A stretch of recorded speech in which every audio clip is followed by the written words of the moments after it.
इधर आइए इंस्पेक्टर साहब, क्या पोस्ट क्या है आपकी, आप बताओ। एडिशनल एसपी साहब बताओ, आपकी बात मानी कि नहीं मांगी, बताना। अखिलेश जी, जब जब आप जितनी देर तक सड़कों पे चल रहे हैं, लोगों का हुजूम उमड़ रहा है, सुनने में आया है कि फोर्सेस एक्स्ट्रा लगानी पड़ी है, क्या कहेंगे? अरे फोर्स क्या, जो फोर्स कहेगी वो मैं लूंगा। इधर आइए इंस्पेक्टर साहब, क्या पोस्ट क्या है आपकी, आप बताओ। एडिशनल एसपी साहब बताओ, आपकी बात मानी कि नहीं मांगी, बताना। सर पूरी बात बताओ, मानी कि नहीं? इनका परिचय नहीं जानते होगे, इनका परिचय हम जानते और ये जानते हैं।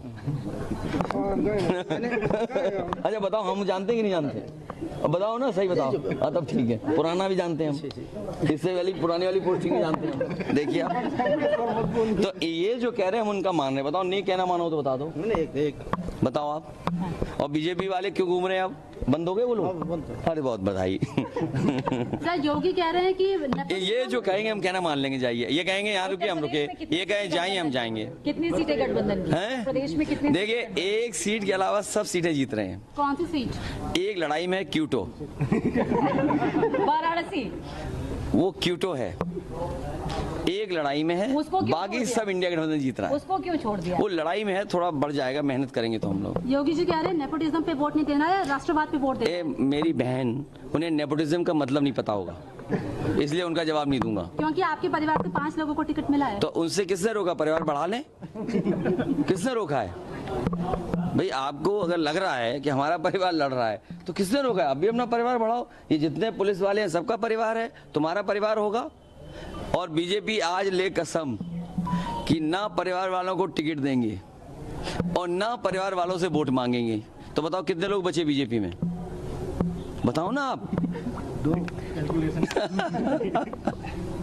तो ये कोई सवाल नहीं है। जैसे ये सड़क बनी, मान लीजिए ये फॉरेंसिक लैब बनी, भाई इसको क्यों नहीं ठीक कर रहे आप? ये कोई मेरे लिए थोड़ी है, ये पुलिस की मदद करेगा, ये आम लोगों की मदद करेगा। जितने पुलिस वाले खड़े इनकी मदद नहीं करेगा क्या? ये एक्सप्रेस वे बना, मान लीजिए, इसके बाद जो मंडियां बननी थी या कुछ और काम होना था, किसी न किसी को तो लाभ मिलता। आप क्यों ऐसा कर रहे हो? ये सब काम रोक दिया आपने। अभी राहुल गांधी और अखिलेश यादव एक मंच पे नजर आ रहे हैं, जल्दी तिगड़ी नजर आएगी। कल फिर भी हम लोग होंगे साथ। तिगड़ी नहीं, जितने लोग हमारे साथ आना चाहेंगे हम सबको साथ लेंगे, क्योंकि यही इंडिया की खूबसूरती है।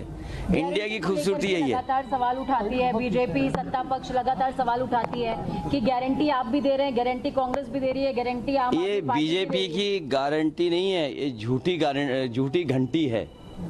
इनकी गारंटी झूठी घंटी, कोई भरोसा नहीं करने वाला। ये तो वो लोग हैं जिन्होंने कोरोना में वैक्सीन लगवा दी। हमारे जितने कर्मचारी इनसे जबरदस्ती लगवा दी इनके, और अब ये कह रही है कंपनी कि हम वैक्सीन वापस ले लेंगे। अब बताओ, जिसकी लग गई वैक्सीन उसकी वापस कैसे ले लोगे? जैसे आप लोगों ने लग गई वैक्सीन तो शरीर से कैसे लोगे वापस? अखिलेश जी, आपने कन्नौज से जिस दौरान नामांकन किया और राहुल गांधी ने रायबरेली से किया, उसके बाद बीजेपी के तमाम स्टार कैंपेनर्स जो हैं वो इन दोनों सीटों पर फोकस बनाए हुए हैं, क्या कहेंगे उनको? बीजेपी अपने ही खोदे हुए गड्ढे में गिर पड़ी। जो नैरेटिव उन्होंने नेगेटिव क्रिएट किया था, जो उनकी नकारात्मक राजनीति थी, आज नकारात्मक राजनीति को सुनने के लिए कोई तैयार नहीं है। बीजेपी की हर कहानी फ्लॉप रही उनकी। उनके घिसे पिटे डायलॉग कोई नहीं सुनना चाहता है। क्या डायलॉग है उनके, बड़े नेताओं के, छोटे नेताओं के और उनसे छोटे नेताओं के? इनके घिसे पिटे डायलॉग, थकी हुई कहानी अब कोई सुनना नहीं चाहता। इनकी विदाई तय है।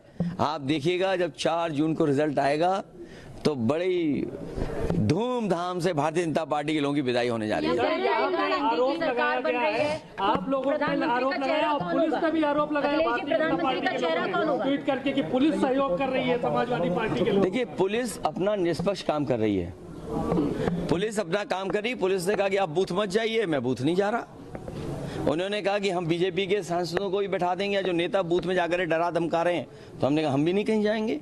ये तो हमारा प्रिविलेज है, ये तो हमें नियम के अंदर हमें अनुमति मिलती है कि हम बूथ पे जाकर के अपने एजेंट और वोट कैसे पड़ रहा है वो देख सकते हैं। अगर इस कानून और नियम के बारे में नहीं जानते तो अलग बात है। लेकिन बीजेपी सुबह से, मैं आपसे कह रहा हूँ, कसाबा या बूथ जाइए आप, अगर आप निष्पक्ष पत्रकार हैं, कसाबा जाइए। बीजेपी के गुंडे ने एक हाथ समाजवादी पार्टी के लोगों पर व्यवहार खराब किया, लेकिन समाजवादी पार्टी उससे डरने मरने वाली नहीं है। सुबह से ये लोग फर्जी आधार बना के वोट डाल रहे हैं, हमारे लोगों ने पकड़ लिया।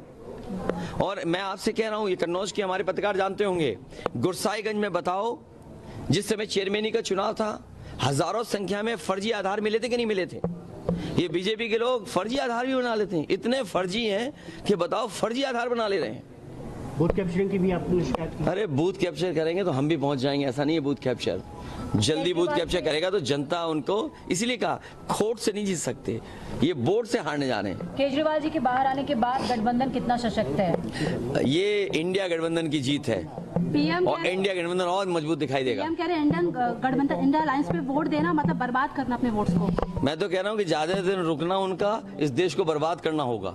चेहरा कौन होगा प्रधानमंत्री का? इतने चेहरे हैं, जो पसंद आएगा वो चेहरा होगा। आप रहेंगे चेहरे? सीएमपी कोई भी हो को सकता है। लेकर के बहुत ज्यादा कंफ्यूजन है जनता के बीच में। किस बात का कॉमन कंफ्यूजन? मिनिमम प्रोग्राम को लेकर के उसमें क्या बोलना? किसानों का कर्ज माफ होगा, किसानों का कर्ज माफ होगा, हर फसल की एमएसपी के लिए कानूनी अधिकार मिलेगा, हमारे कर्मचारियों को ओल्ड पेंशन मिलेगी, अग्निवीर वाली व्यवस्था खत्म होगी। और अग्निवीर से तो डरे हुए हमारी ये खाकी वर्दी वाले भी, कहीं हमारी इस बीजेपी वालों को दिमाग घूम गया उनका, तो इनकी 3 साल की नौकरी कर दी, तब क्या करोगे आप? तो ये भी उनके खिलाफ वोट डालने जा रहे हैं। ये लोग विश्वास नहीं करेंगे। आप बताइए, क्या पता था आपको कि हवाई जहाज बिक जाएंगे? क्या आपको पता था एयरपोर्ट बिक जाएंगे, बंदरगाह बिक जाएंगे, टेलीफोन की कंपनियां बिक जाएंगी, ये आपकी नौकरी में आउटसोर्स हो जाएंगे? आईएएस लेटरल एंट्री से आए, और मैं आपको कहना चाहता हूं, जितने आईएएस बनाए गए थे विदेश से लाकर के लेटरल एंट्री से, सब विदेश भाग गए। और इन्होंने जनता से, किसानों से नैनो यूरिया खरीदवा दी, और नैनो यूरिया से न प्रोडक्शन बढ़ा, न फसल को कोई लाभ मिला, और जबरदस्ती किसानों से नैनो यूरिया खरीदवा दी। इसका जवाब इनके पास है क्या? बोरी की चोरी का जवाब है क्या? ये बातें भी भूल जाओ। पहले हमारा आपका बुखार, पैरासीटामोल की गोली खाते थे, 500 mg की, तो हमारा आपका बुखार उतर जाता था। अब बीजेपी की सरकार में 650 mg की डोलो आई है, उससे भी बुखार नहीं उतर रहा है। मतलब कितना बड़ा भ्रष्टाचार हो रहा है? क्या भ्रष्टाचार नहीं है ये कि 500 mg की गोली से पहले बुखार उतर जाता था? बीजेपी की सरकार में डोलो गोली से भी 650 mg से बुखार नहीं उतर रहा। क्या ये भ्रष्टाचार नहीं है? बोरी से चोरी भ्रष्टाचार नहीं है? लोगों के पेपर लीक करना क्या भ्रष्टाचार नहीं है? इलेक्टोरल बॉन्ड से जो आपने चंदा लिया है, क्या आप भ्रष्टाचार क्या दूसरों को कहते हो? और आपने इलेक्टोरल बॉन्ड से कितना पैसा लिया? आपने तो अभी चंदे के नाम पे पैसे वसूल लिए, और अभी तो दान की पोल नहीं खुली है, अभी तो इलेक्टोरल बॉन्ड की खुली है। प्रधानमंत्री कहते हैं कि उसी के थ्रू तो आपको भी पैसा मिला। अरे हमें तुम बता दो ना, बीजेपी वाले बताएं ना, बीजेपी वाले बताएं कि समाजवादियों को क्या पैसा मिला है। अरे हम तो खुलेआम कह रहे हैं ना बीजेपी वालों से। सुब्रत पाठक जी से भी मेरी बात हुई थी। सुब्रत पाठक जी कह रहे हैं कि कन्नौज में समाजवादी पार्टी के पास कोई चेहरा नहीं था, इसलिए अखिलेश यादव जी को खुद उतरना पड़ा। उन्हें क्या तकलीफ है हमारे चेहरे से? उन्हें क्या तकलीफ है? कम से कम उनका जो मुंह भरा रहता था वो मैंने ठीक कर दिया। पिछली बार 13,000 वोट से जीते थे, जो भरे रहते थे मुंह, आप क्या मार्जिन होगा अखिलेश यादव का? जनता जितने वोटों से जिता दे।